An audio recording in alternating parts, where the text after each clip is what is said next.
বন্ধুরা, ঘরে কি ইঁদুরের উৎপাত খুবই বেড়ে গেছে। এমনকি দিনকে দিন এদের সংখ্যা বাড়তেই আছে, কিছুতেই কমানো যাচ্ছে না। নানা রকম ওষুধ স্প্রে ব্যবহার করেও দেখা যাচ্ছে কিছুদিন কম থাকলে আবার ইঁদুরের উৎপাত বেড়ে যায়। আর এই ধরনের ওষুধ কিংবা স্প্রে বাজার থেকে কিনে আনতে গেলে অনেকটা টাকাও খরচা হয়, আর ইঁদুর না তাড়ালেও কিন্তু আমাদের যে বই খাতা জামাপত্র দামি দামি কাগজপত্র নষ্ট করে দেয়, টুকরো করে দেয় কেটে কেটে।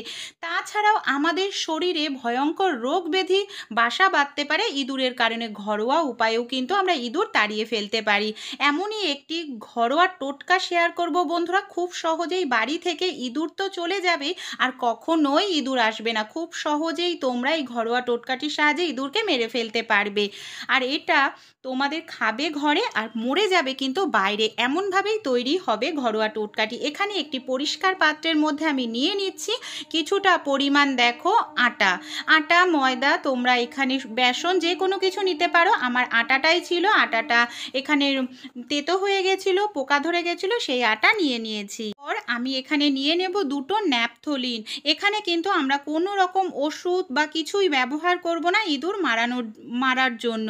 এখানে দেখো ন্যাপথলিনটাকে গুঁড়ো করে নিয়েছি এক চামচ মতো, এক চামচ পরিমাণ দিয়ে দিলাম ডিটারজেন্ট পাউডার। খুব ভালো করে মিশিয়ে নেব।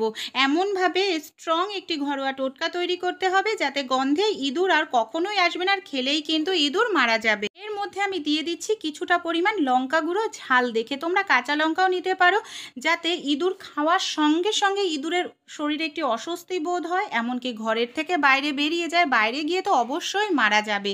দেখো খুব ভালো করে আমি মিশিয়ে নিচ্ছি। এরপর এর মধ্যে আমি দিয়ে দেব কিছুটা পরিমাণ দেখো জল দিয়ে খুব ভালো করে মিশিয়ে নেব। ন্যাপথলিন কিন্তু আমাদের প্রাণীর শরীরের জন্য ভীষণ ক্ষতিকর, তাই মিশ্রণটা একটু সাবধানেই দিতে হবে। আরও কিছু মিশ্রণ এর মধ্যে অ্যাড করব যাতে ইঁদুর খাওয়ার সঙ্গে সঙ্গেই মারা যায়। এবার দেখো এর মধ্যে আমি দিয়ে দিচ্ছি হলুদ কিন্তু অ্যান্টিবায়োটিকের কাজ করে। ইঁদুর আমাদের সারা ঘর বাড়িতে নানা রকম জীবাণু ছড়িয়ে বেড়ায়, তাই অবশ্যই হলুদটা তোমরা অ্যাপ্লাই করতে পারো। সেই সঙ্গে দেখো খুব ভালো করে মেশানোর পর আমি এখানে দিয়ে দেব কিছুটা পরিমাণ একটি মেন উপকরণ, সেটা হলো দেখো হারপিক তো আমরা প্রত্যেকেই কম বেশি টয়লেটে ব্যবহার করে থাকি। হ্যাঁ, হারপিক কিন্তু প্রাণীর শরীরে বিষের সমান। এর ফলে ইঁদুরের শরীরে যখনই ইঁদুর খাবারটি খাবে রিয়াকশান দেখা দেবে, এমনকি 1 সেকেন্ডের মধ্যেই কিন্তু ইঁদুর দেখা যাবে নিস্তেজ হয়ে যাবে। এমনকি অস্বস্তির জন্য ইঁদুর ঘরের থেকে বাইরে বেরিয়ে যাবে আর বাইরে গিয়ে মারা যাবে। আর অবশ্যই ঘরবাড়ি পরিষ্কার পরিচ্ছন্ন রাখতে হবে। যেখানে পেটি থাকে, পুরনো জামা কাপড় থাকে, গুছিয়ে রাখতে হবে। মিশ্রণটা দেখো এইভাবে তৈরি করে নিলাম, খুব ঘনও না খুব পাতলাও না। আর এবার দেখো আমি কিছুটা পরিমাণ পেপারের টুকরো নিয়েছি। পেপারের টুকরোর ওপরেও তোমরা চাইলে দিতে পারো, কিন্তু আমি দুরকম পদ্ধতিতে এখানে এই যে মিশ্রণটা বানিয়েছি ইঁদুর তাড়ানোর, এটাকে দুভাবে দেব। শুধু পেপারের ওপরেও তোমরা দিতে পারো। এইভাবে পেপার নিয়ে তার ওপরে আমি মিশ্রণটা এইভাবে ছড়িয়ে দিচ্ছি যাতে ইঁদুর খুব সহজেই খাবারটি খেয়ে নেয় বা মিশ্রণটি খেয়ে নেয়। এর জন্য আমাদের আরও কিছু উপকরণ দিতে হবে। এখানে আমি নিয়ে নেব কিছুটা পরিমাণ বাদাম, কারণ ইঁদুরের ঘ্রাণ শক্তি কিন্তু মানুষের তুলনায় অনেকটাই বেশি। বাদামের গন্ধে ইঁদুর খুব সহজে আকৃষ্ট হবে, এমনকি খাবারটি খেয়ে নেবে। তোমাদের বাড়িতে ইঁদুরের পরিমাণ বেশি থাকলে মিশ্রণটা আরও বেশিও বানাতে পারো। ওই মিশ্রণটা যদি নাও বা খায়, এই মিশ্রণটা কিন্তু অবশ্যই খাবে, কারণ এখানে আমি রুটি দিয়েছি। দেখো কিছুটা রুটির ওপর আমি ছিঁড়ে নিয়েছি, এইভাবে মিশ্রণটা লাগিয়ে নিচ্ছি, কারণ ইঁদুর রুটির গন্ধে কিন্তু অবশ্যই খেতে আসবে। আর যখনই ইঁদুর খাবারটি খাবে সঙ্গে সঙ্গেই কিন্তু ইঁদুরের শরীরে রিয়াকশান দেখা দেবে। এখানেও রুটির ওপরে আমি আরও একটি জিনিস দিয়ে দেব যাতে খুব সহজেই ইঁদুর এই খাবারটি খেয়ে নিতে বাধ্য হয়। হ্যাঁ বন্ধুরা, এখানে আমি নিয়ে নেব কিছুটা পরিমাণ বিস্কুটের গুঁড়ো।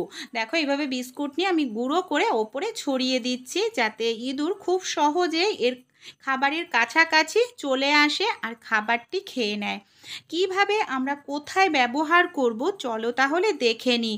বন্ধুরা, রান্নাঘর আমরা যতই পরিষ্কার পরিচ্ছন্ন রাখি না কেন, রাত্রিবেলায় যখনই লাইট বন্ধ করা হয় ইঁদুরের উৎপাত বেড়ে যায়, কারণ এখানে খাবার দাবারের গন্ধ থাকে। এই মিশ্রণটা নিয়ে আমরা দেখো গ্যাসের ওভেনের নিচে এইভাবে রেখে দিতে পারি। ইঁদুর এখানে আসলে অবশ্যই খাবে, এমনকি বাড়ির থেকে বের হয়ে যাবে। আর বাচ্চাদের, পোষ্য প্রাণী থাকলে বাড়িতে তাদের থেকে এটা কিন্তু সাবধানে রাখতে হবে। আমাদের বাড়িতে যে মিটকেস আছে না, মিটকেসের তলায়ও দিয়ে দিচ্ছি, কারণ এইসব জায়গায় ইঁদুরের আনাগোনা কিন্তু বেশি থাকে, ঘোরাঘুরি করে বেশি। তোমাদের বাড়িতে যেই সব জায়গায় ইঁদুর তোমরা লক্ষ্য করো বা ঘোরাঘুরি করে, সেই সব জায়গায় মিশ্রণটা দিয়ে দেবে। বেসিনে কিংবা তোমাদের বাড়িতে যেখানে পাইপের লাইন থাকে সেখানেও দিয়ে দিতে পারো। ভিডিওটি ভালো লেগে থাকলে অবশ্যই অ্যাপ্লাই করো, তারপর আমাকে কমেন্ট করে জানিও।